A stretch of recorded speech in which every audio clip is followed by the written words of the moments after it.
All right, we are live. Tonight's topic and discussion is with a gentleman I have met, I want to say maybe a month ago.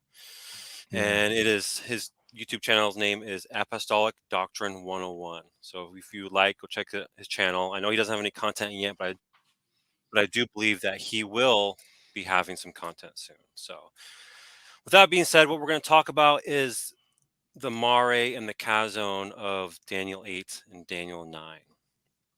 And that'll be brought out in our conversation. But hopefully, after the presentation that he gives, we will have a lively discussion where we go back and forth on what we agree and disagree on with scriptures.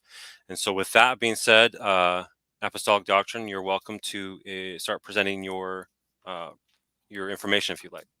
All right, so I'm gonna share the screen here. Can you share the screen?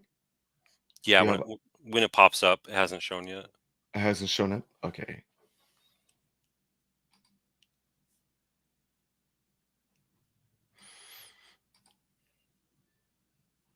Do you have it? Oh, okay. Got it. Is that it? All right, beautiful. Okay, so that was just a joke here. Hey, Miles, if you're able to, can you have Sam address the Murray and chazown? So you were doing your pre-investigation here. I just wanted to throw out there. You used to connect divisions. I was Someone like it. I was doing Yeah, my homework last minute. No, yeah. Your last minute homework. And it was like I threw out the conversation just to make sure that hey, you didn't make this up. So it is an actual live thing. So it's good. It's good that, we all are seeking to have this this understanding of the Murray and the chazown. Let's go to the next one. So basically what I want to do is Elder Elder Jason, is that what his name was? Jason that he talked to Chris. I don't remember. Is that what it was? Jason back then. um, That I'm not I'm not sure. sure. Okay, I'm not sure. But he had a conversation a couple of weeks ago with this elder that has his own page, and so we're just gonna sort of discuss what he did because I know you were there as well, and just to set the stage for what we're gonna be covering. So basically, what he said is that there is a law of recapitulation. So there's like a parallelism within the book of Daniel. We're looking at Daniel 2, Daniel 7, Daniel 8, Daniel 10, 11, and 12. So we're looking at these patterns that are within the book.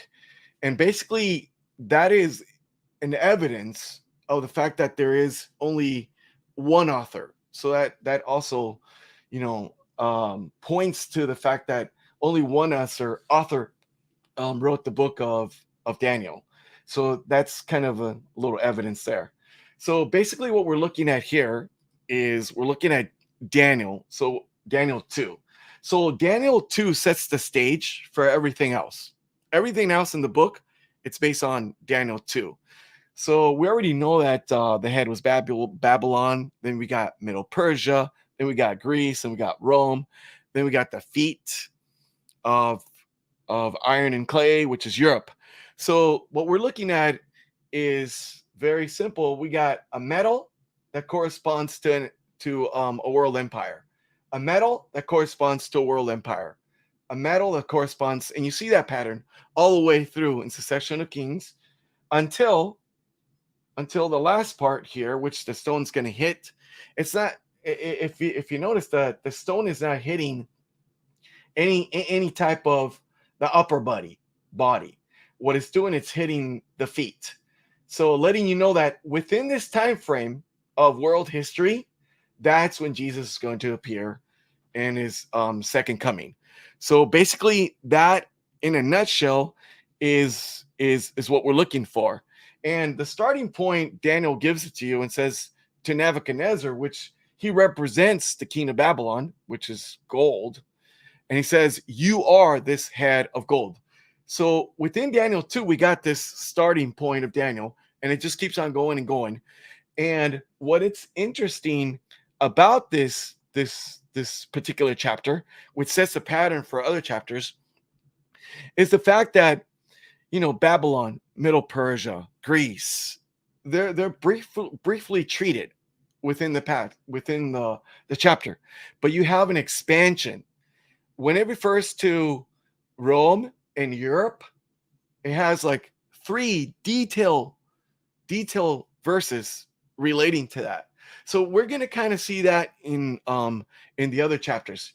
You have this vision, but within the vision there's more details for Rome and Europe. For that part of Rome, the iron legs and iron and clay, than in the other kingdoms. And that is something that we're going to see throughout the chapters. So let's go. Basically, we this is very common to see the dating of these different world empires. So you got Babylon 605 539. You got Middle Persia 539 331. Then you got Greece 331 168, and then Rome 168. Then the downfall of the Roman Empire at 476, and you have 476 all the way to the second coming of Christ. So that is, very common within the school of historicists. Then we move to see this parallelism. We move to Daniel 7. So basically, we see the same successive world kingdoms. So now you have instead of you have this head of gold, now you got a lion. Then you got a bear. Then you got a leopard. Then you have this indescribable beast. Then from this beast you have 10 horns. Then from among the 10 horns you have this little beast, but something additional. So it's repeating, but adding more information. That's what we see in the different parallel patterns in presented in Daniel. So basically, you have Daniel as the core, Daniel 2 as a core. And then you got, adding to that Daniel 7, but it's amplifying. So you got repetition, amplification, repetition, amplification. And this is what we notice here. Now, we don't see that directly in Daniel 2, but it's like kind of implied when you're cutting the stone uh, of the judgment scene. So you can notice that there's a preparation to this stone before it hits the feet, and the cutting up of the stone. And in a way, it kind of resembles it's alluding to what the Ancient of Days is doing in the heavenly sanctuary. So you have this court session here.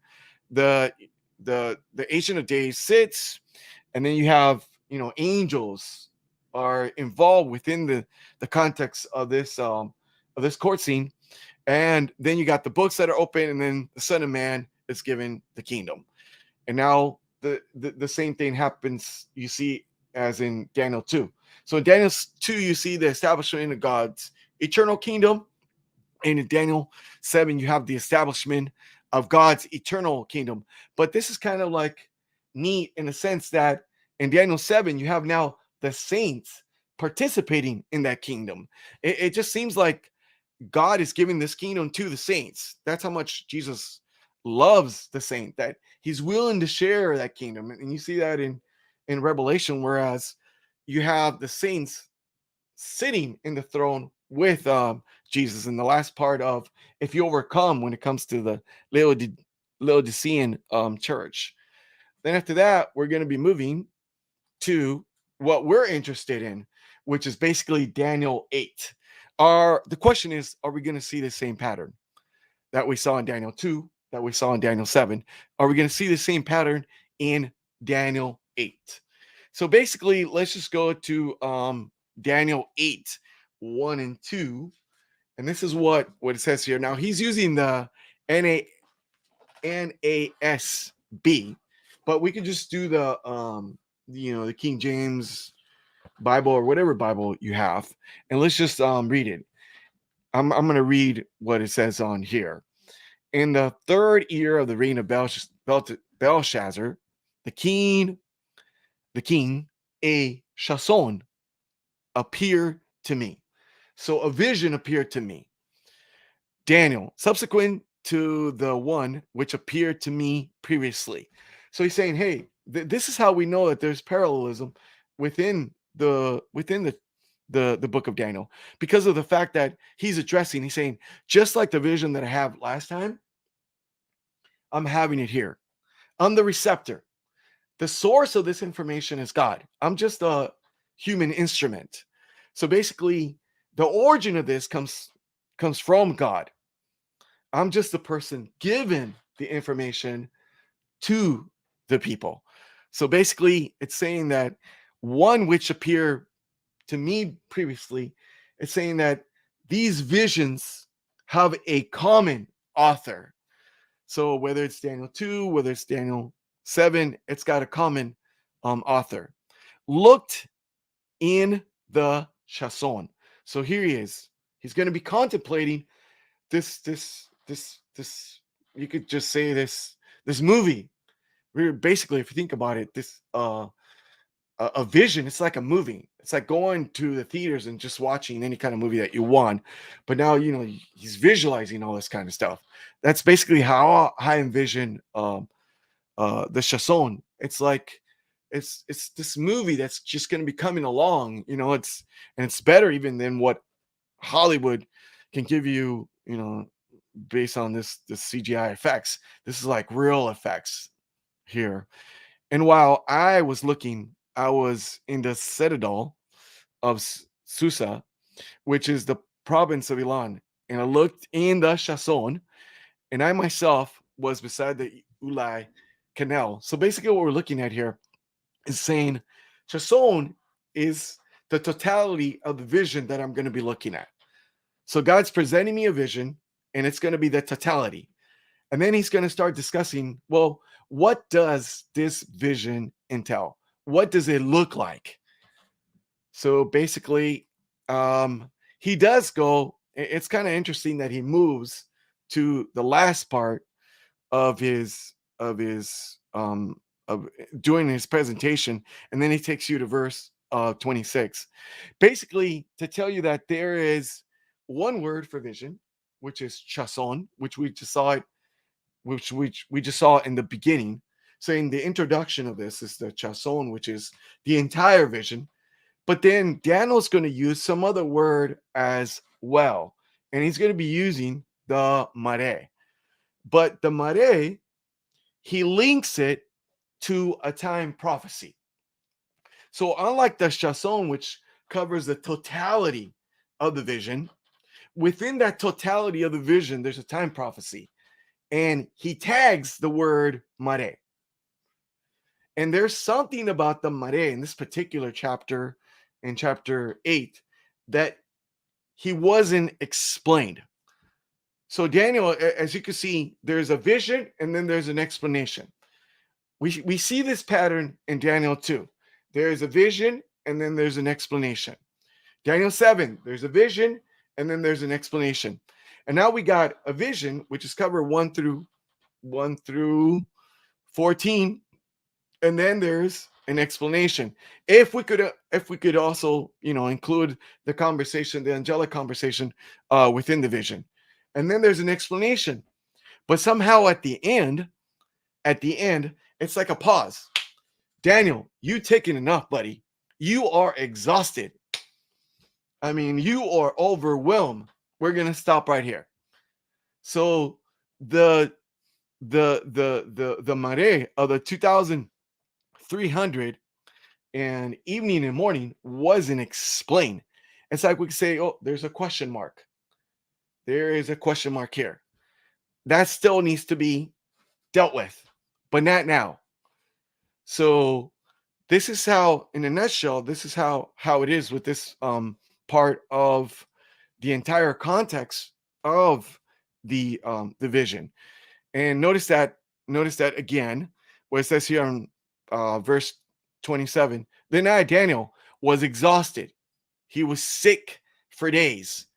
The question is, what is making Daniel be sick, nauseated, exhausted? What is he looking at in the vision that's creating that within his biological body, that he can't handle it?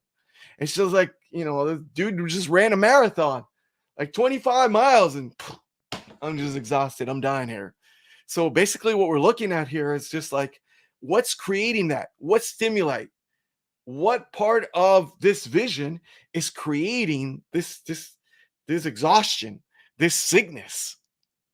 And then I got up again, carried on the king's business. It's like the poor guy was going to call 911 and say, "Yo, emergency.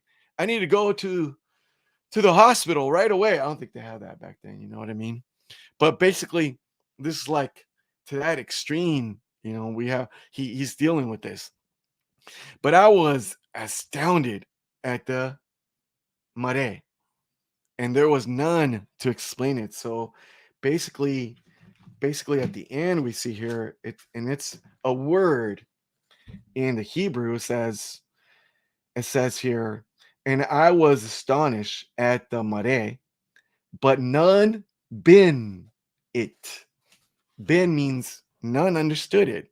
So there's certain the that part of the mare, that part of the vision, Daniel couldn't understand it because it wasn't explained to him. Everything else was explained, but that part wasn't explained to him. That's what we're left off with when it comes to this part of Daniel. So when we're looking at here is the vision was given in the 30 year Belshazzar. And so we have these beasts. But unlike Daniel 7 that has unclean beasts, in this particular vision, God, which is the author of these visions, God is using a clean animals. So we're looking at unclean animals, but now he's looking at un he's looking at clean animals. And we're looking at specifically a particular kind of clean animal. And these clean animals were used in a very particular um, feast, which we'll see if we have time. We might not have time. That when a Hebrew person, when a Jew was looking at this particular text, his mind was directed because everything revolved around the sanctuary when it comes to Jewish theology. Everything revolved around the sanctuary. So when he's looking at these particular um symbols, these particular animals that he's using, a ram and a goat, a he goat, immediately his mind just transferred to a certain feast in the actual sanctuary. So we're not just looking at world empires here. There's a specific message that God wants to give, the people that are reading this particular chapter. Just like there's a message in chapter 2, there's a message in chapter 7. There's also a message within the context of chapter 8. And there's a purpose as to why God is deciding to use different types of animals. He's using unclean animals in Daniel 7, but now he's using clean animals in Daniel 8. That's a question that I asked myself when I was reading this. So why is God deciding, because he is the author, why is he using different animals? Is he trying to tell me something here? Is he directing my mind towards something by using a ram and a he goat? So basically, um, there is a military, there's a military and political expansion as we see here in these empires.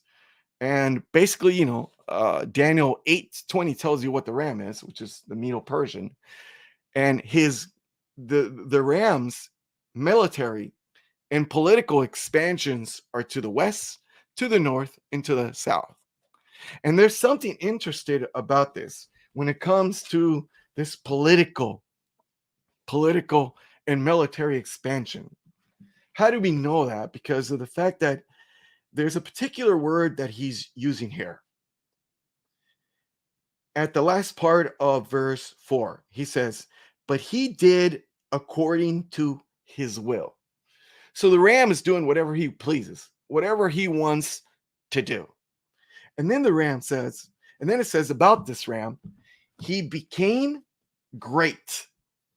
So the Hebrew word that he's using here is his will and gadal. He becomes great. Gadal. And then later on, he's going to be adding adjectives to that and becomes to magnify it. The empire is getting bigger and bigger and stronger in that sense. There is and things are escalating, things are getting bigger, in the process. You see this.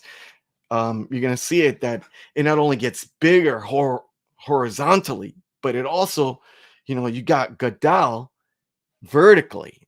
So, and this is something that we don't see that with the ram and the heat goat, what the little horn is doing. So basically, he's got this, he had this already. Basically, how his expansions, military and political expansion, when he conquered Babylon, Egypt, and Lydia. This is the ram, and it's the same as the bear, where you have the three ribs. So that's how we know that there's a similarity between Daniel 7 and Daniel 8. And now we come to the goat. So then the goat challenges the ram. And of course, the goat, which is interesting, look at what it says here in verse 5, A5. And as I was considering, so I'm contemplating this movie, this beautiful movie orchestrated by God. He's the director, the producer of this movie. And he says here, and as I was considering checking it out, behold, there's like a he goat. There's a he goat. Came the from the west. So what we're looking at here, when it comes to these empires, it tells us that he became great. So there's a conquest, west, north, south. And then you got the goat, military, and political expansions. You got it's coming from the west. So it's giving us geographical locations where they're conquering or starting to conquer. And that is kind of interesting here. And of course, he doesn't touch the ground. This goat is so fast. Alexander the Great just conquered the world, be known to him, and from 334 to 331. So that's why you got four wings of the leopard. That's what you have, the goat not even touching the ground because of the speed of his conquests that he was able to do. But that he didn't savor. It's sad that he wasn't able to savor his all that work, all that conquest, because he died at at the apex, at the climax of his life when he was young. He was in his 30s when he died. But then, like the ram, there's something about the goat in his conquest, military and both political, that it says in verse 8, after conquering, the ram says, therefore the goat wax very great. So one becomes great, and then the other one is becoming even greater. So it says here, meod gadal. So now he's becoming more great than the actual ram. So his conquest is even more than the other. So these are like key words to guide us throughout the journey of this chapter. You got this ram which is conquering, different different cardinal points of the campus, and then it's becoming great. And then now you have this goat which becomes even greater than the actual ram in his conquest of what he's able to do. So this is where we are at this point. Now, what comes next is the fact that he doesn't savor it. So let's look at verse 8. Therefore, the he goat waxed very great. And when he was strong, so His demise doesn't come when he's weak, when he's old, when he's an elder, that he can't defend for himself. That's not what he's saying here. He's saying at the greatest point of his life, of his conquest, he's still fresh, he's still young. The goat horn was broken. And for it came up four notable ones. So four horns came up towards the four winds of heaven. So what are we looking at here? So there are certain clues that we have to look at here. So basically, and you can see that. You can see that also in when you look at Daniel 11, Daniel 11:4, it says, and when he shall stand up, that means there's a transition. When it says stand up, there's a transition of powers. When he shall stand up, his kingdom shall be broken and shall be divided towards the four winds of heaven. So you got these four generals. Of course, there were more generals, but at the end, you got four generals that divide the conquest, the region of Alexander the Great, into four different parts. So now let's look at something interesting here. So we got to see there's a transition that's going to take place here between verse 8 and verse 9. That is very interesting. It says here, and I'm going to look at the last part of the verse 8, and says, for it came up four notable ones towards the four winds of heaven. So we got these two parts here. Four notable ones and four winds of heaven. So the question that we're going to ask ourselves, the question that we're asking ourselves here, verse 9, the question that we're going to ask ourselves when we tackle verse 9 is, and out of one of them came forth a little horn. So we're looking at the military and political conquest of the ram and the goat. And to the ram it says Gada. And to the goat it says Moab Meob Gadal. So one become great and the other one is wax very great. So we're looking at a pattern within the chapter that's already established. One empire, and you got the next empire. It's telling you the conquest that it's doing. It's giving you what that conquest is all about. So it's saying he becomes great, wax very great. It's even greater than the other one. And it tells you regions. It's saying it's going to go from, it's conquering the west, it's conquering the north, it's conquering southward when it comes to the ram, when it comes to Medo-Persia. And then now it also says this geographical region, you know, this we can just say the cardinal points. So it's coming westward, and it's just attacking. So we got this pattern within the movie that is already established. So it's like the movie's giving us little clues. Okay, you should be noticing these little, you know, this little reference points so that we could have a nice smooth transition and not make it complicated, but easier to see. So when it comes to gender agreement, this is one of the things that we have to learn. So the scholars tells us that in Hebrew, nouns and pronouns have gender, just like they have in Spanish. Okay? In Spanish, they also have genders. They're either masculine or feminine. So the noun of the antecedent, they have to agree. So the pronoun and the noun, they have to agree with each other. Masculine has to agree with masculine. Feminine has to agree with feminine.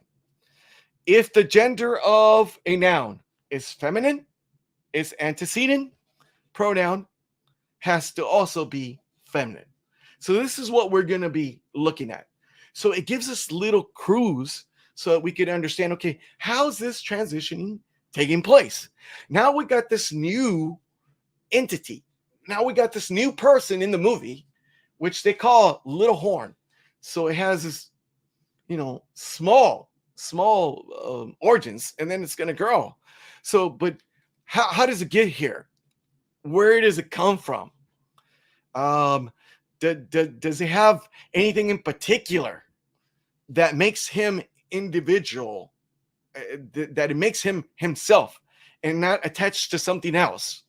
So let's jump into this in in the genders. Okay, so basically we're going to be looking at this out of one of them. So we got to ask ourselves, where is the origin of this little horn? Okay, where's the origin of this little horn? Now, we established before this beautiful parallelism that is already within Daniel. There's a parallelism. Chapter 2 is not different from chapter 7. It just adds more information. But the framework, the backbone is still there. It's not independent of chapter 2. So there's no independence here. So we're looking at the foundation, which is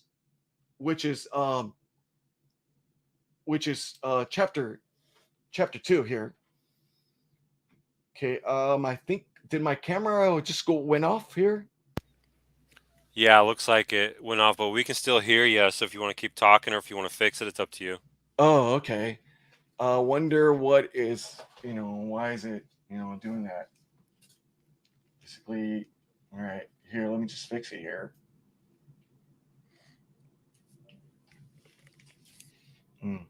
Wonder what.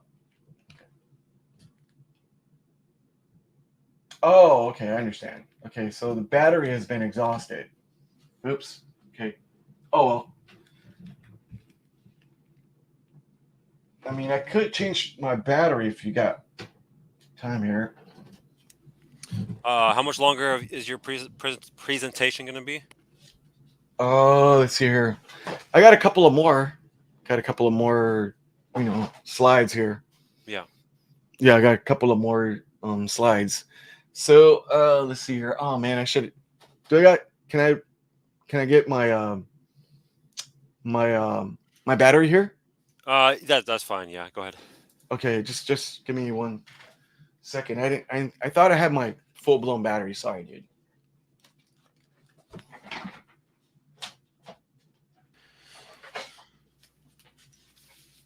So while he fixes his camera, once he's done presenting his information here, I'm not going to present another position, but what I'm going to do is to kind of save time because I'm sure the people who are listening kind of know my position already for the most part. I'm going to go through issues that I have with his position, and we'll kind of discuss, talk about those issues, and see how he understands them or if he's thought about them or not. That's kind of the general outline for tonight's video. But for those who don't know the SDA position, he is presenting the standard SDA position, which it should be held by all SDAs because it's what Ellen G. White taught. It's what the pioneers taught. There's no reason to really change what was given through the spirit of prophecy, in my personal opinion, if I was an SDA.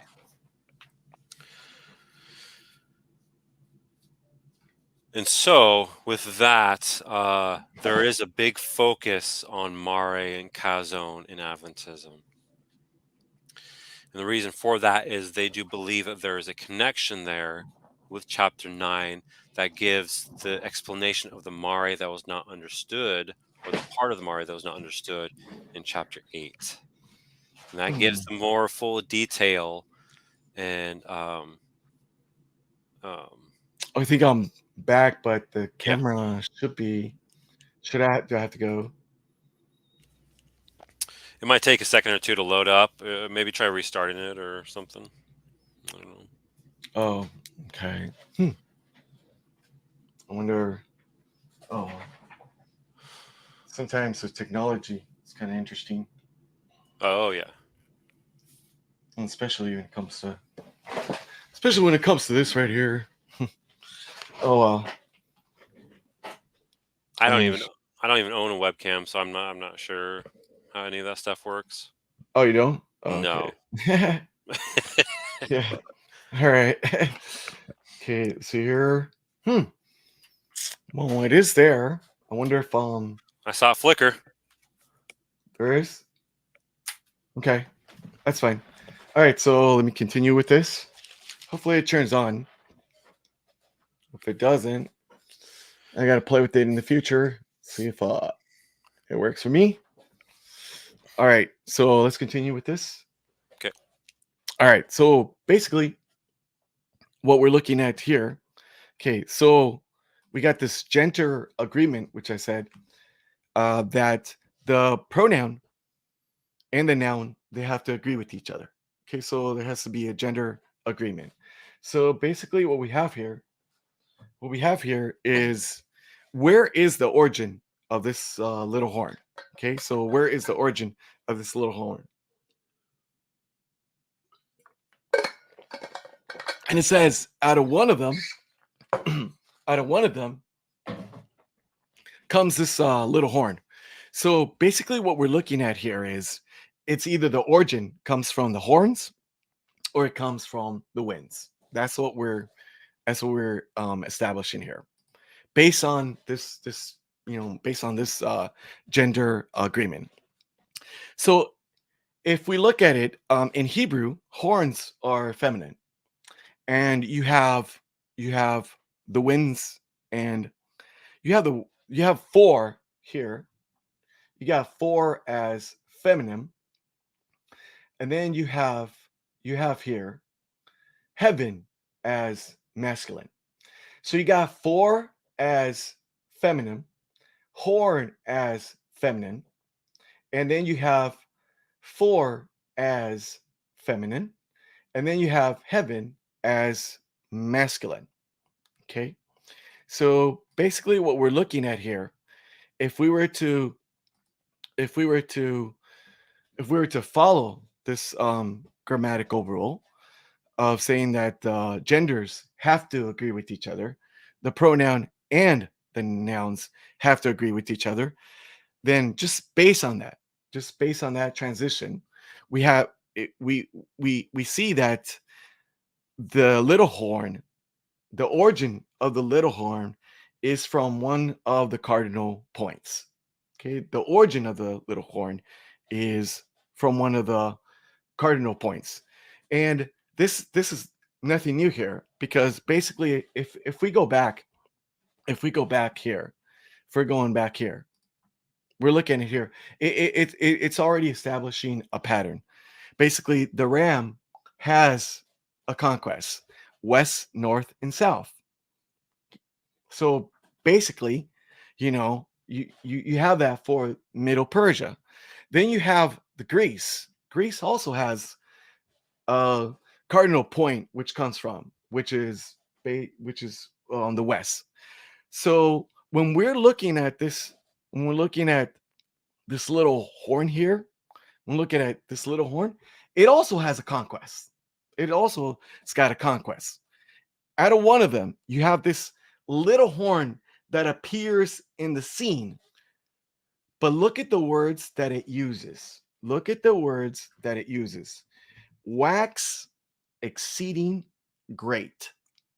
So basically, the word here, wax exceeding great, means yether gadal. So meaning it's got prominence. It's got prominence. So it's even greater. So it's even greater than the ram and the goat. That's what we're looking at here. So the actual literature is giving us an idea when we're looking at this movie here, that this little horn is going to have more prominence than the ram, then Middle Persia, and then the goat.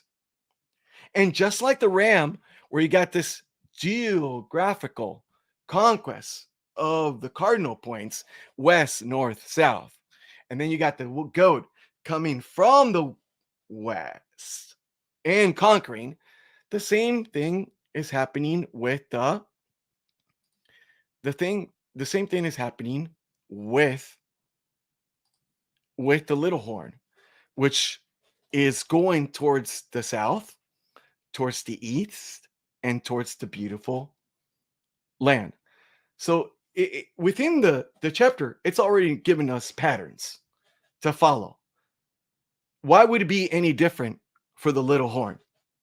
If if if the ram is saying it's becoming great, and here's the conquest.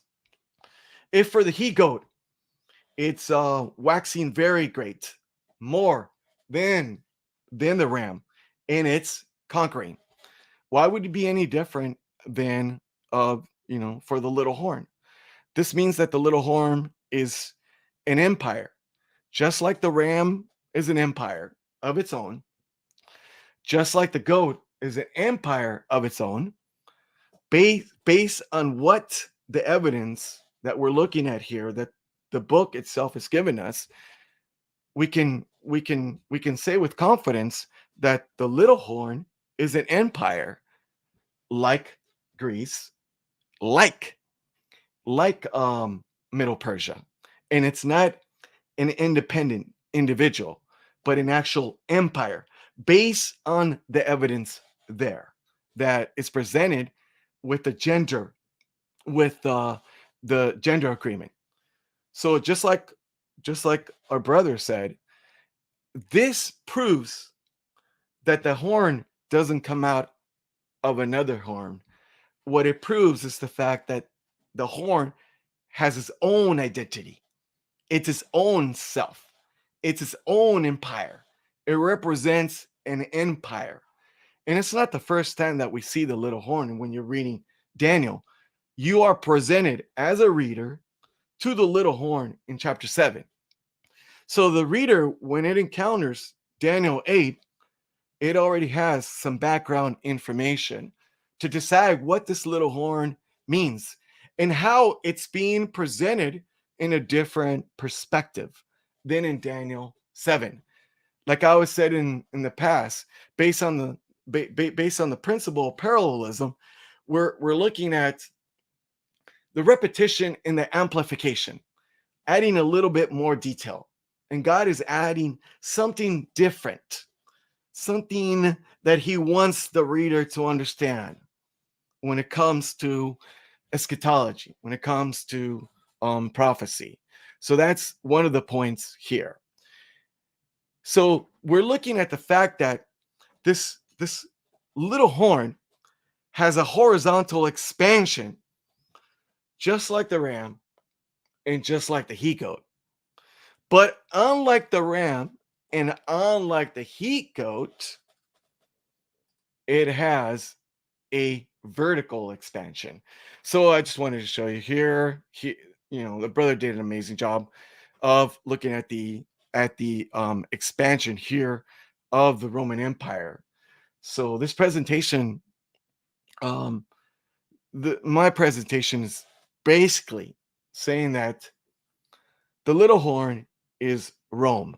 So I have the Roman view of the little horn versus other views that are out there in Christendom.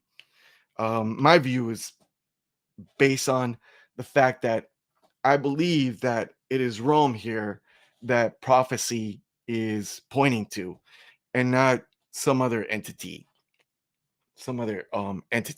So basically, unlike what I said, unlike um, the ram and the he goat, this little horn does something differently. It's going to have a vertical expansion. Okay, so it's going to have a vertical expansion. And if you look at um, verse 10, it says, "And it wax great." So again, we see that word wax great, Gadal, but now towards heaven, towards another direction. Before it was horizontal. What we were looking at with the ram, with the goat, and then um the that aspect of the little horn horizontal. But now we're looking at a vertical expansion of the little horn. Now the little horn, it decides to attack the heavenly realm. So it's saying here, and it grew up. So it waxed great, even to the host of heaven, and it cast down to the ground some. So he's not going to have success. Some of the hosts and of the stars to the ground, and and stamped upon them. So basically, it's just that same idea, that we see how the goat treated the ram. So if we look at verse 7, it says here, he cast down to the ground and stamped upon him. So exactly, they're using that same, the same sort of terms as to what this little horn is doing when he's attacking vertically. So basically, in verse 11, it keeps on saying, "Yeah, he magnified himself." And this is what I want to look at here. He magnified himself. So he's what, there's three times that says something about him getting bigger, his prominence, not only horizontal but also vertical. So once again, it's saying he magnified himself, but now he's magnifying himself specifically to the Prince of the hosts, which is Jesus. And by the little horn, the daily, and it's not, there's no sacrifice there. It's the daily, the tamid, was taken away, and the place of his sanctuary was cast down. So basically, if he takes away the services, the tamid, the continual of the services that are performed in the sanctuary, obviously by default, the sanctuary, which is the place that these services are being performed, is going to be cast down. So it's going to be, in other words, what it's saying here is that the little horn is abandoning everything that has to do with the sanctuary and its services and what it provides to the center. So what we're looking at here is that he's replacing the tamid with his own works, with his own, with his own gospel. In other words, here, because the tamid focuses on the gospel, and we have this little horn coming into the scene. Now he's going to present his own gospel, and not only that, he's not by himself. It says in verse 11, and and a host, an army, was given to him against the daily. So he's got an army. He's got people working for him to take away the daily. Okay, against the daily, going against the gospel of Jesus by reason. So basically, by the transgression. And the word here in the Hebrew is the highest level of rebellion against God. And it casts down the truth to the ground, and it practiced. So whatever it did, it practiced it and prosper. So in other words, he's going to have success in all that he does. So basically, what we're looking at here is who is the host, and the stars. Of course, the stars have to do with the children of God, and also it has to do with the angels. I don't want to go too much into detail. And now we know that when it comes to the captain of the host, it was Jesus, based on Joshua 5:13 and 15. There's other verses as well. So what do we have in a nutshell? What do we have? This beautiful principle parallelism between Daniel 2, Daniel 7, and of course Daniel 8. So basically, you know, my position is that the little horn represents represents Rome. In this case, Rome imperial and Rome papal. Until, and just like when it comes to here, there's a demise of the rock coming, of the stone coming in and destroying the statue. We also have the establishment of God's kingdom, and we also have Jesus himself saying here that he will destroy the little horn. So the little horn is not going to have success fully. There will come a time where the judgment is pressed on him, and you will see his demise. Now we're looking at the next part, which has to do with the question here. Then I heard, so there's a conversation. Then I heard one saint speaking, and another saint said unto that certain saint which spake, how long shall the vision, the daily, the transgression of desolation, to give both the sanctuary and the host to be trodden underfoot? So let's analyze shortly, and I guess I'll stop after this so you could ask questions, interject, because I don't know how long you want to do this. Yeah, that's fine. Go ahead and finish on 13 and 14, and then we'll start talking. Okay, so basically the structure of the question. So how long? How long is in reference to the end of that, time period. So it says here until and then.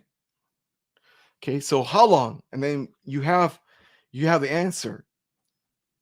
You have the answer here.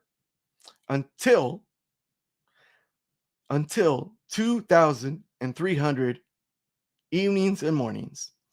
Then shall the sanctuary be nistak, cleansed, vindicated, restored.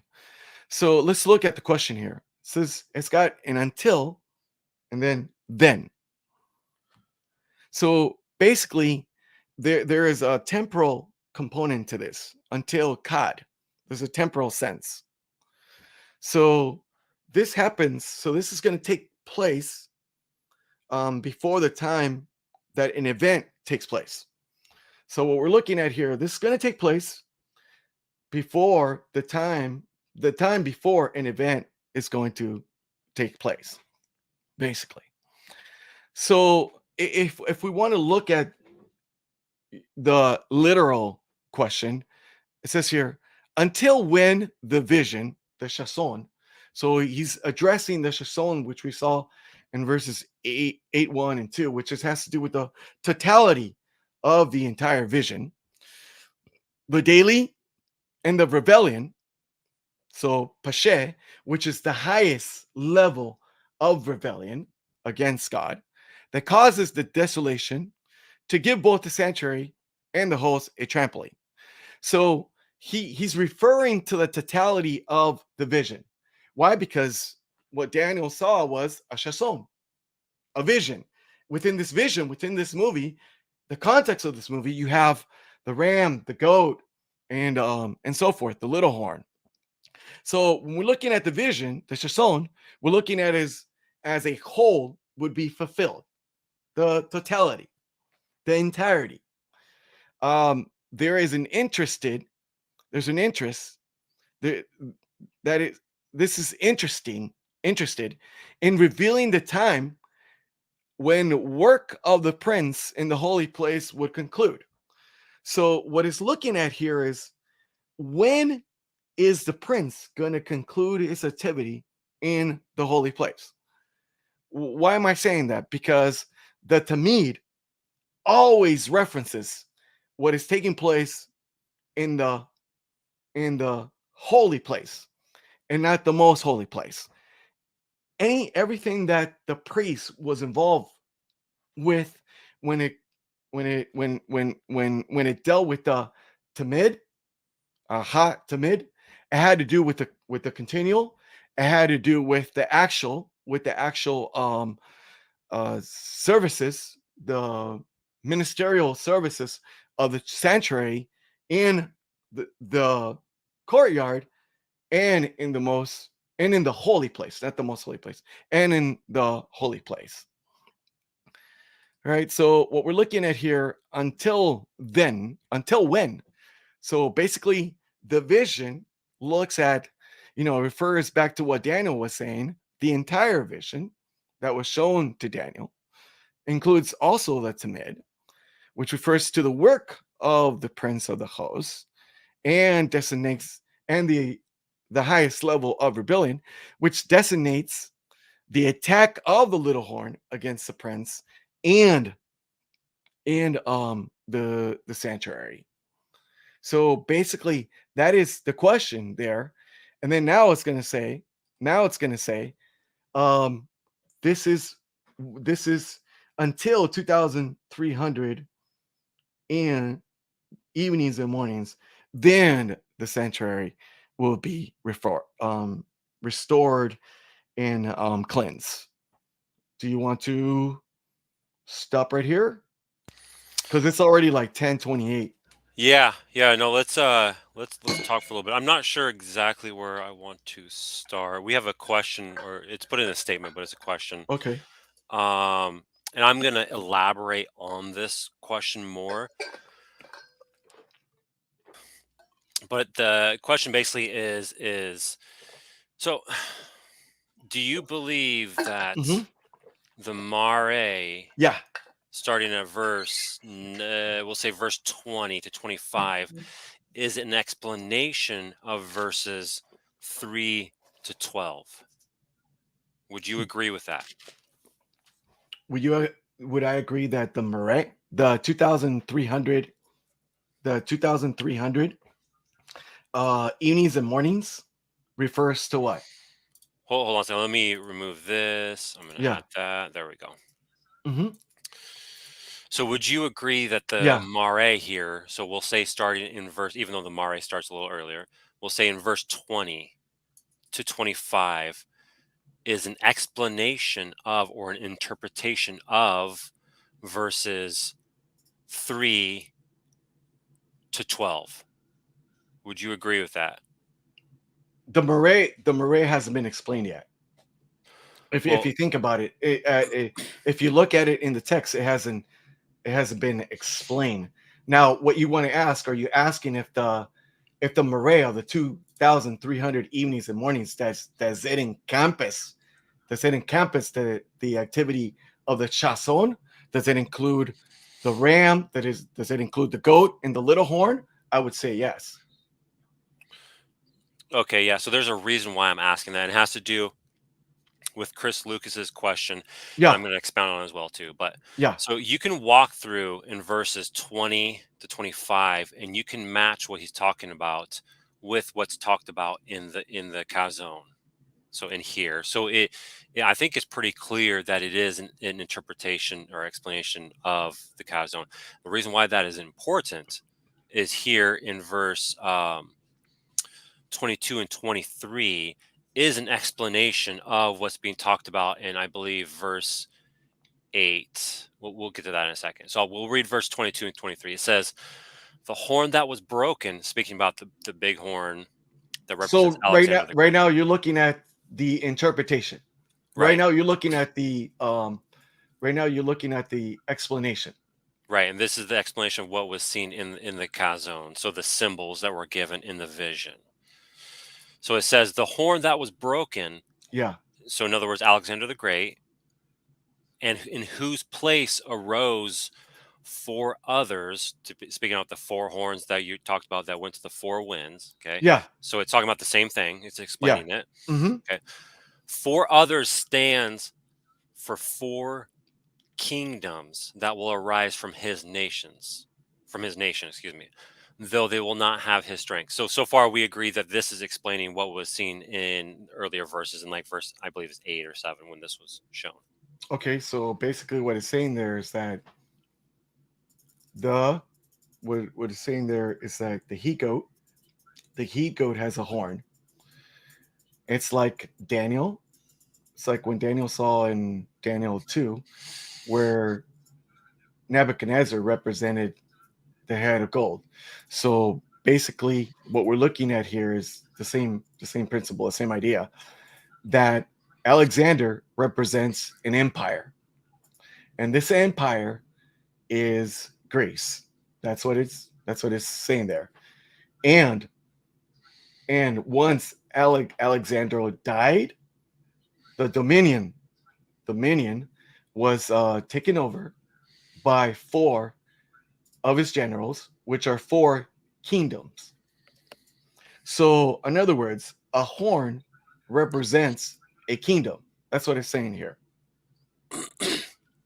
Okay, so you agree that that is explaining what's talked about in verses looks like 7 and 8, right? So I agree that what? So do you agree that here in verse 22 and 21 and 22 it's speaking about and it's interpreting or explaining what's talked about here in verses 6 or it looks like 7 and It 8. looks like it's 7.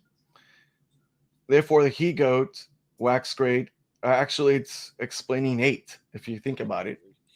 Therefore, the he goat wax very great, and it's telling you what he's doing. Greater than the ram, and when he was strong, the great horn was broken. So basically, if you're going to think about it, 21 and 22 is explaining verse 8. If you're looking at the Good. text, Yes. Good. Yeah. yeah. I If you're okay. not seeing visions right now, So but we agree, both agree on that. Is basically what I'm trying to figure out.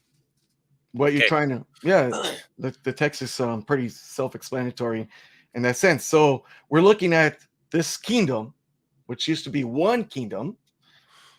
Now it's broken down into four kingdoms. So you got the horn, the big horn, which it says here, and this goat had a notable horn. That's the kingdom of Greece, and it's Alexander the Great. And now it's going to be after it's not going to enjoy its domain, and so now it's going to be taken over by his four generals: Cassander, Lysimachus, Seleucus, and Ptolemy, Okay. into foreign kingdoms. So that's the verse 22, which is also Shall talked about in verse 9, correct? shall stand Or up. verse 8. That means when you have that means when it's looking at stand up, it's little like markers, little clues, little word markers, little phrases, markers, that it's an indicator that something new is about to happen in the scene. So in a sense, we're looking at something new, and it is to stand up, which is basically these four generals are coming into the scene, and they're taking over the region that Alexander the Great had. Okay. Yeah. So that's talking about what, like we said in verses 8 and 9. That's what this is talking about right here. So No, it's not talking about 8 and 9. You have to correct yourself.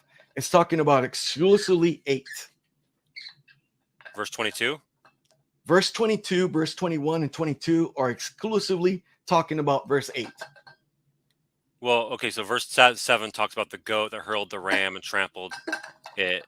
So Focus, focus, focus, it gives focus, the my friend. context We're there. in 8. We're in verse 8. Focus, R- focus, right, but this is focus. explaining the vision. So the goat starts in verse 7 is why I say 7 or I say 8. It gives a Yeah, fuller yeah, context of yeah. So the explanation is it's clearly the explanation of Gabriel, which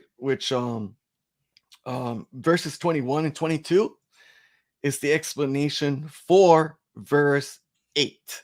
So we're looking at here wax very great. Now look at the markers that I'm saying. Okay, you got to take into consideration. Look at the details that I'm providing. Look at the details that I made in my presentation to see that it's not superficial. Well, technically, We're real quick, technically, verse yeah. 21 is explaining verses 5, 6, and 7, basically, because it's saying the horn, which is spoken of here with the male goat in verse 5, it's saying what that represents. So it's actually going further back further, right? Well, if you want to take it that way, yeah. If you want to say 5, 6, 7, 8, but if you see if you look at it, if you look at it here, and the rough goat is the king of Greece, and the great horn that is between his eyes is the first king. Yeah. And now that being broken. So basically, if you want to just focus on this part of verse 8, it's fine. That's why I focus just on that. Of course, it's gonna, cover these other parts. But Right. I just want when it comes to the demise, when it comes to the demise, one that the king is broken, it's this part right here. Yeah, go right, ahead. right, right, right. I just want to establish that we're on the same page, that these verses are talking about and explaining about what was talked about in the previous verses in the chazown. That's Okay. my main focus. My main Yeah, yeah. In the actual the console and the vision, right. the entire vision. And if you look at it, so what we're looking at here, 20 verse 20, the ram which thou sawest having two horns, two horns, are the kings of Media and Persia. So horns represent a kingdom. Kings represent kingdom. So it's giving you a pattern already, so you won't go, what are we talking about here? Well, what's what am I lost here? No, it's really directing you. It's directing the reader by saying, hey, horns, Media, Persia. And it's look actually two horns. So you got two kingdoms come together as one unit. One started out low and then it went higher, just like the bear. You are paying attention to these details, right? Okay. What you want to know, what you want to do, Brandon, is not just focus and be fixated on on a specific fix, so you could prove that Antiochus fourth epiphany is the horn. You want to look at the whole details. When you're looking at the whole details of my argument, you got to say, well, is it a viable option? Is it a viable proposition? Is it marketable? Is it practicable? Is it attainable? Is it possible? It's not like Miles was saying, oh yeah, yeah, they believe in that and that's it.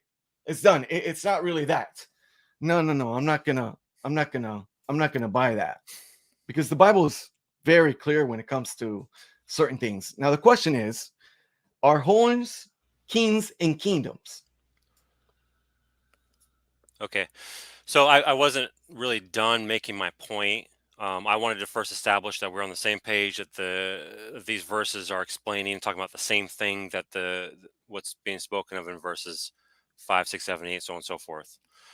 So what I want to point out here is, and I hear what you're saying with the horns representing kingdoms. Yes. I don't think that's always going to be the case, because the text and the context and all that needs to tell us if that's the case or not every single time it's being used.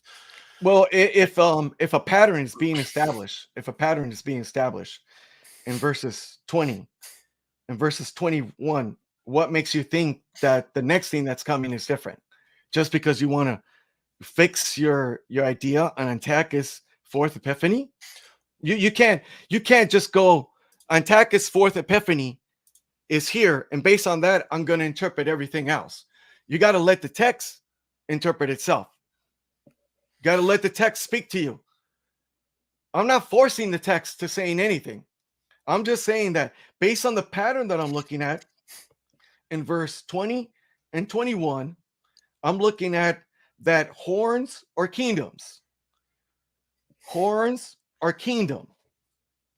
That's what we're looking at. 20, Well, Medo Persia, horns. actually in verse 21, it says the goat is the king of Greece, right? Yeah, So the but the king is king, the he horn, and the represents a large kingdom. horn between his eyes is the first king. Yes, but he So that represents a kingdom. the horn there is actually the first king, not the Yes, first kingdom. but it's a kingdom. Greece is a So the kingdom. male goat is the kingdom, you could say, but the first horn, that large horn, is actually the first king. Yes, but he represents a kingdom. Right, but it's the first king, not the first kingdom. But he See? represents, I'm not saying the first kingdom. I'm saying he's the first king of a kingdom. Right. Yeah, yeah, So that's he's fine. attached. Of course. So he's attached. That Of king course. is And that attached to a kingdom. and how It's he not and right. independent. Right, It's right, not right. independent. So how he's attached is by the male goat, right? right? The Right. male So goat represents that kingdom, and that correct. Yeah. horn is Exactly. part of that kingdom. So the horn is the first king All of of the that, male goat kingdom or the beast right? kingdom. So And so all the of that little horn is the in the king. same will in the little horn in the same pattern will be a king of that kingdom, and that's what I'm trying No, to no, no, no. talk about. That's not what it's gonna hit. It's different. Here is referring directly to Greece. So it's saying the first king is a representative of that kingdom that he establishes, Of that course, of course, empire. of course. Yeah, I don't have a problem So with that. yeah, yeah. But the horn, the kingdom is the beast. The horn is the first king of that beast system or that beast kingdom or the Gentile kingdom, if you want to put it another way. A lot of time beasts represent uh, Gentiles and Gentile nations. Bible use that a lot. Well, it's just an empire, a world empire. That's all we gotta do there. It's a world empire, basically, So that we're uh, looking at here. Yeah. I'm going to walk through my point some more Yeah. and establish it more. So the horn that was broken, talking about this first horn, this large horn here, which is the first king, Which is the uh, kingdom of Greece. Uh-huh. the first king. The first kingdom of Greece. No, The kingdom there's of Greece. The kingdom of Greece. Yeah. well, no, it's the first king. The kingdom of Greece is the male goat, the Right. first king, right? But but you want to kind of detach it and make it independent, and you can't. That's what you No, want to do. You want to establish that argument saying that the first king is like independent. No, it's part of it. He is part of this empire. well, what I'm trying to establish is what the text says right here in verse 21. But what that shows is that there can be different horns of that same beast system or that same kingdom or that Gentile kingdom. Well, but it's still Greece. It's still the Greece empire. Of course, yes, exactly, exactly. And the different horns can So it arise on that same kingdom, but still be the same kingdom, the Greek kingdom or the goat. That's what I'm well trying to point out. in this case, they're sort of like taking over and becoming the new Greece in verse 22. Um, I mean, I guess you could put it. The text doesn't put it as New Greece, but I guess you could Well, say Greece, that. you know, like Greece. So It's still basically, Greece, yeah. well, yeah, it's the Hellenistic Macedonia kingdom. I think all historians, secular or non, would recognize that it's still the Greece kingdom, just Yes, it's still the changes. Greece. And how the It's Bible would say still it here is different horns rose up in that Greek kingdom or that male goat kingdom. And so, verse 22, you have that first horn, first king that's broken, and in place of that, four horns or four kingdoms arise. In other words, four separate kingdoms of that one male goat, which is Greece. So, all those four kingdoms represent Greece or the right. beast or the male goat. These four different separate kingdoms intel Yeah, encompass Greece. So it's being governed. Is being governed in four different parts. right. It's kind of like not a united, but a fractured kingdom, Right. you So could say. when we're looking at here, these four different kingdoms encompass the four cardinal points, which is north, south, Correct. east, and west. Yes. And all those four is that one male goat, which is Greece. So Right, which is yeah, it's still Greece. Right. yeah, Mhm. so those four arise, but not, or arise from his nation, but not with his strength or his power. So they're, like we just said, fractured. So notice here in verse 23, So basically, he's not involved anymore. Mhm. right? And He's not involved. Right. I'd argue not as strong as well, Mhm. probably because they fight amongst each other, all that stuff. Well, yeah, obviously the kingdom has weakened because of that. Mhm. Yeah. So verse 23, Yeah. toward the end of their rule. So there refers to what? What would you say there refers to? Well, when it's referring to the four kingdoms. Right. I'd agree. So Yeah, that's toward the end of their rule, yes. notice this here. When the rebellious acts are complete, or I like the ESV translation better here.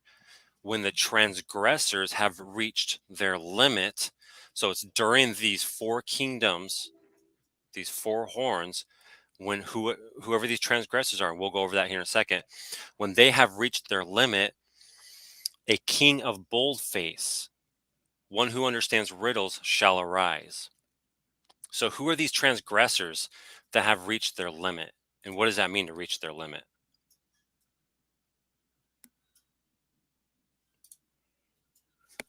Are you asking the question or you're Yes, gonna yes. Yeah, yeah, go that ahead? no, that's a question, yeah.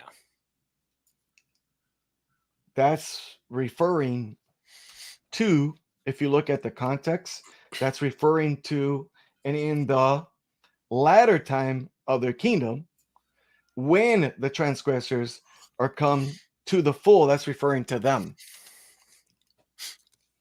The four kingdoms? Yes. Okay, so I would disagree with that. And here's why. I believe it is the Jews it is referring to. Okay, so stop right there. Stop right there. So I giving you clues. Okay. So I giving you clues already. Okay. Already within the text. You can't just grab a phrase and say it's Jews and not look at the context of what I've been looking at.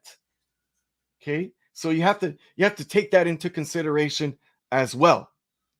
So I'm gonna let you go ahead and present your argument that when the transgressions have reached their limit, then you have this when the Jews have reached their transgression because they've been apostatizing, then comes this little horn Antiochus.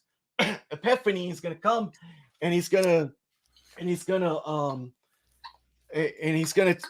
be have judgment on them because of their transgression. Go ahead. Yes. So remember how I was trying to make the point that these verses are an explanation of what was said in the chazown, and that is important, especially for here. All of it Yes. is important as Yes. well, but for here. Yes. Yes. So what we need to keep in mind is there are at towards the end of these four horns, Yes. there are transgressors. So they must be talked about in the chazown. And there is a king of bold face, one who understands riddles shall arise. That should also be talked about in the chazown. And we have to also remember that the king arises because of these transgressors. Or this, I would say this is the little horn here. I'm not sure if you would say that or not. Well, I'm saying there's a transition.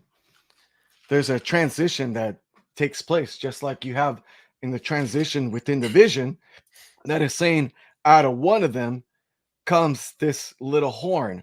So it's at now the explanation is when you have the transgressions to a limit, when it comes to a limit, you have the horizon, the next empire that appears in the scene. This is not it's not referring to a judgment that's going to take place. The Jews are going to be judged for a Gentile king is going to be judging the Jews because of the transgression. Look at the context in verse 8 and 9, the last part. For it came up four notable ones So I towards the four winds of heaven, and out of one of them came forth the little horn. So within that context, you have to include that as well. so would you say this king of bold face is the little horn, or this is referring to somebody or something different, or a different kingdom? No, this is the little horn, and Okay, for me, okay, I'd agree. a king of fierce countenance that appears in the scene is Rome. So I'm Right, right, I'm in right, the Roman view. right. Yeah, yeah, yeah, yeah. I'm not. So Whereas what is your what is your position? well, That king is Antiochus fourth Epiphany?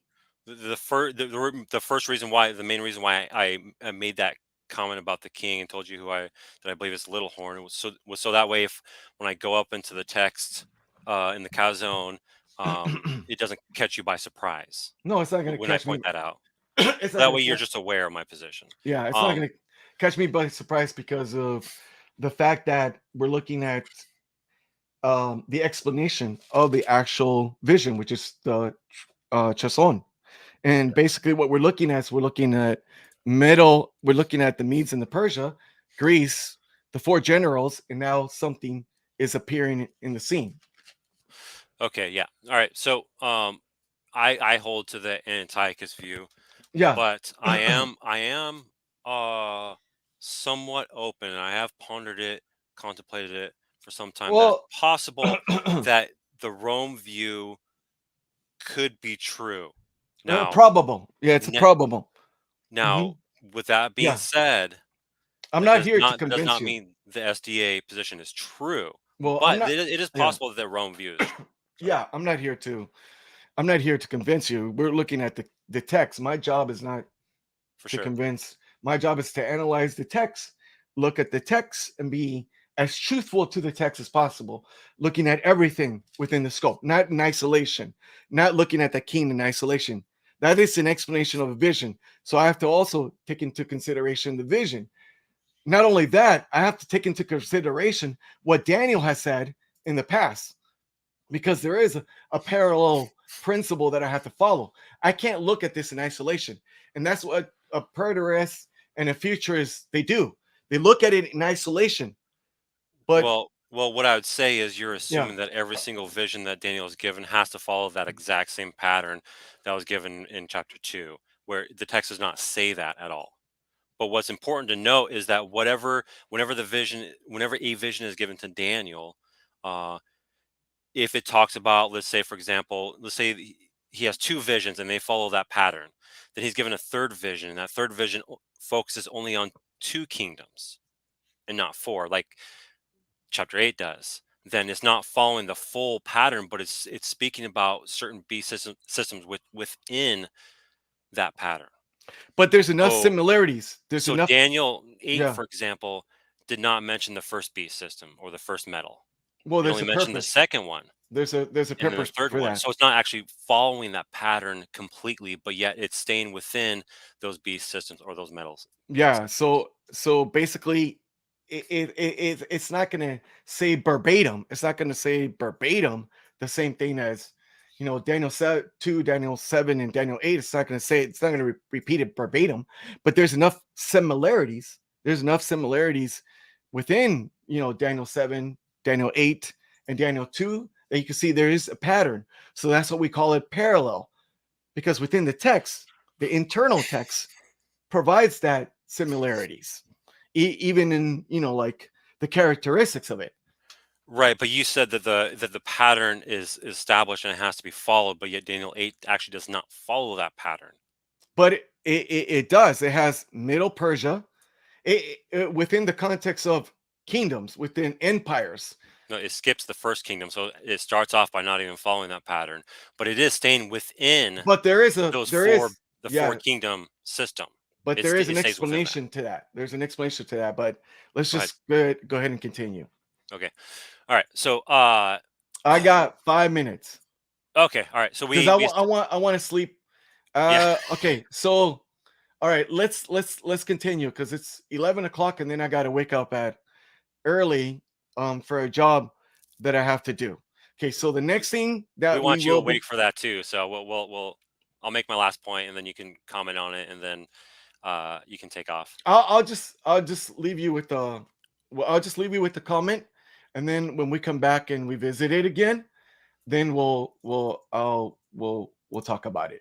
Okay, and We'll I will be discuss it. open. I'll be opening up the stream for anybody listening who wants to join and ask questions. And you're gonna be taking off, but I'll still talk to them if they Yeah, want to about it. But perfect. okay, so the king of boldface, we both agree, is the little horn, and we already went through verses 21, 22, and 23 that are talked about in verses Yes. roughly 5 to 9. Okay, so let's go to verse. I always forget which one it is. Verse 12, and in the verses 10 and 11 are talking about the little horn and its activity, Okay, and its Brandon, activity is toward. Yeah, go ahead. Brandon, Brandon, Go ahead. Brandon, Brandon, Go ahead. Brandon. Okay, when you're going to talk about the little horn, you don't just jump to 10, 11, and 12. You have to address 9, the origin. You can't just say, oh, because you see, what this is referring to is the transgressor. So now I'm going to show you that these Well, are the well, transgressions. hold You on. You, have you said to, you said you had 5 minutes, so I'm rushing through this because you have to you, take off. you have to. Okay. So yeah. All right. Fine. I'll have you, I can walk through the whole text from verse 1 all the way to verse 26, no problem. no, no, But it's not walking through the text. It's actually, what is it?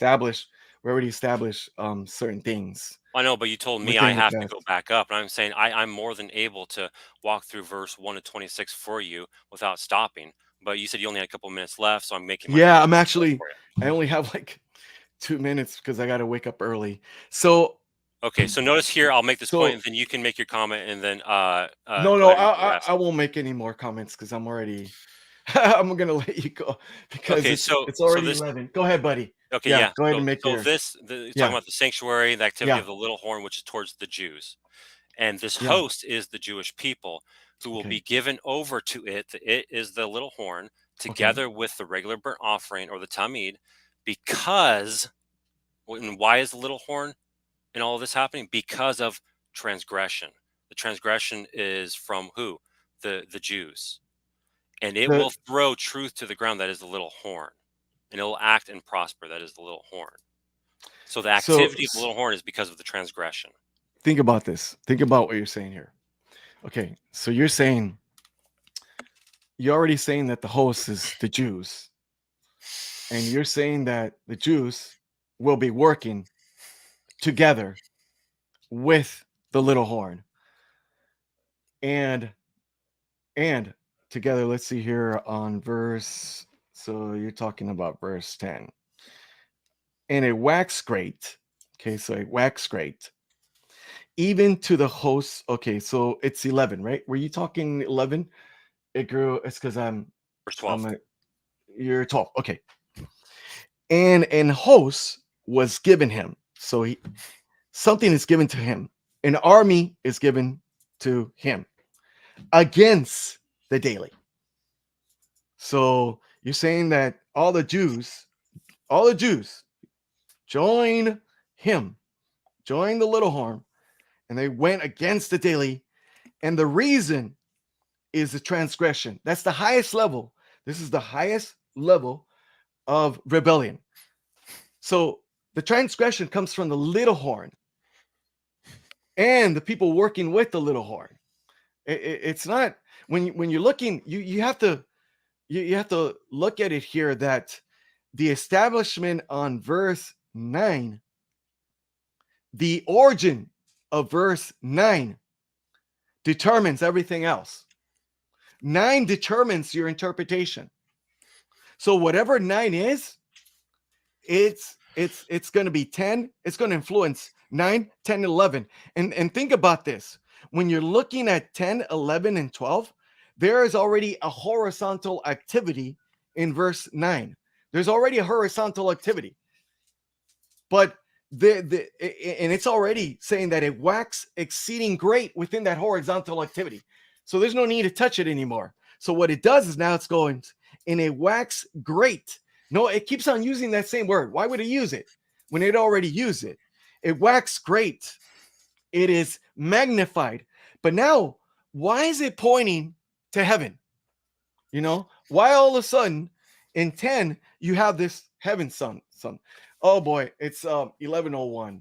But this You is did bad. say you weren't going to comment, but Yeah, yeah, I did. I did. It was fun. It's fun. No, but because you know why, Brandon? Because it I could be here for hours I hear you. discussing Daniel 8. Just going back because iron and iron hashes it out. We're looking at this truth. We're trying to find it, and then you give me your position. Then I'm looking at here and there, and it just at the end of the day, you're getting closer to truth. You know what I mean? For So sure. that's why I have this passion. I love it.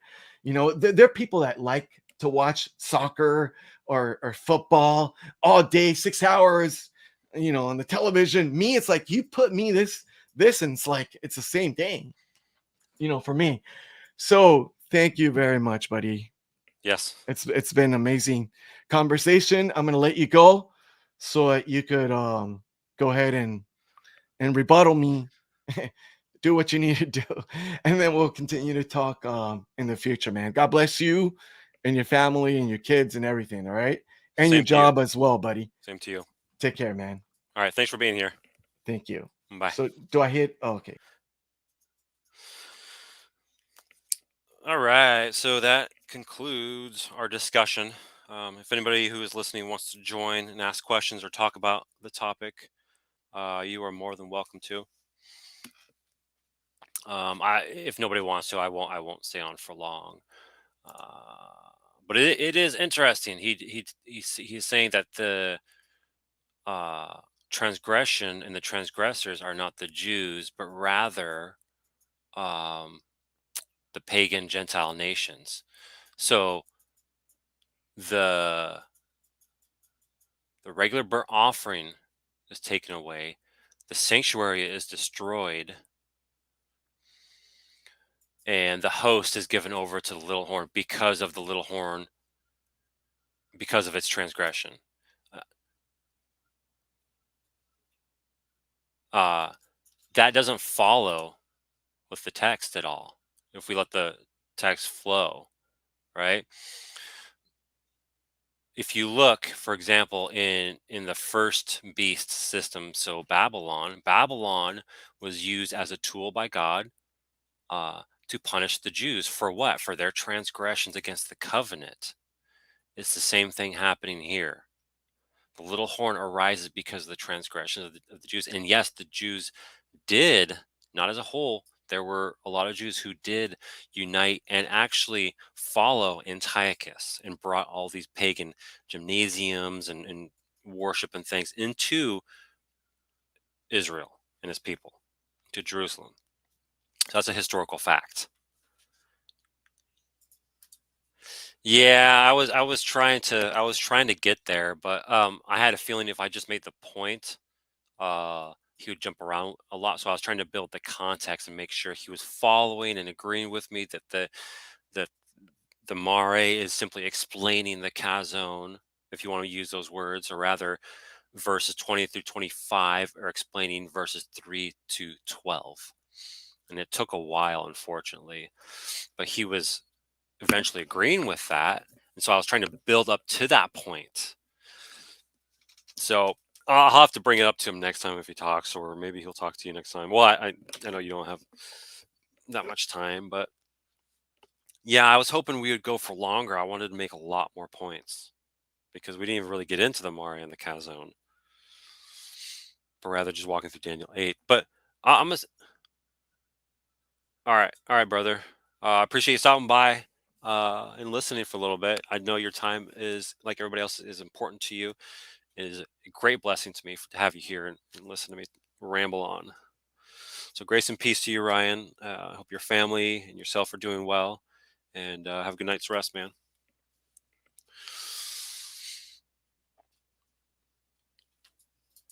Yeah, yeah. I unfortunately lived most of my life as a graveyard slash late swing shift employee for many, many moons, and so I got used to staying up late. And it's unfortunate because I start work early now, so I definitely understand that. Um, but look, but I'm gonna walk that through one more time. Okay, he said the transgressors in verse 20.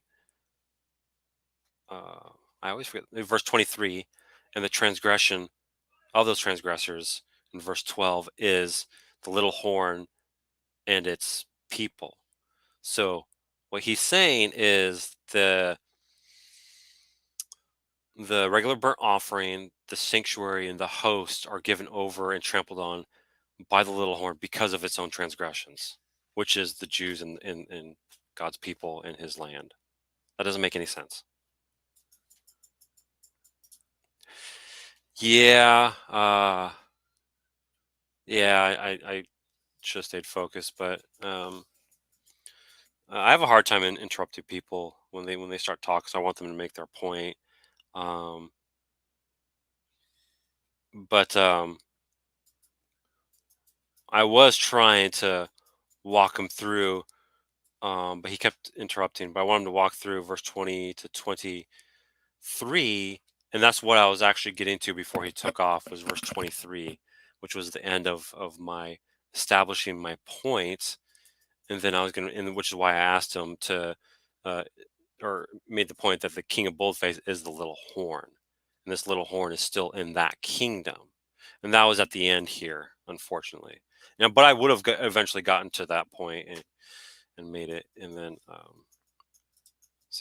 but yeah, it looks like nobody wants to join, so I'm just gonna end the stream. Thanks everybody else for listening. I appreciate it. I'm ready for bed too. Grace and peace to you guys. You spent so much time on the horns in the kingdom. You should have just finished that point. Yeah,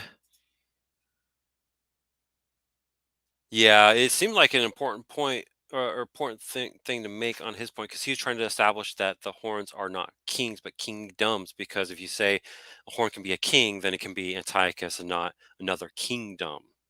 So the horns are kind of important in that aspect, at least with him. Um, but and then when he was saying that you know you got to walk through the text and follow the pattern. Well, the pattern is the beast is the kingdom, and the horn is the king. So, but anyways, grace and peace, everybody. Thank you for watching. God bless or listening, I should say.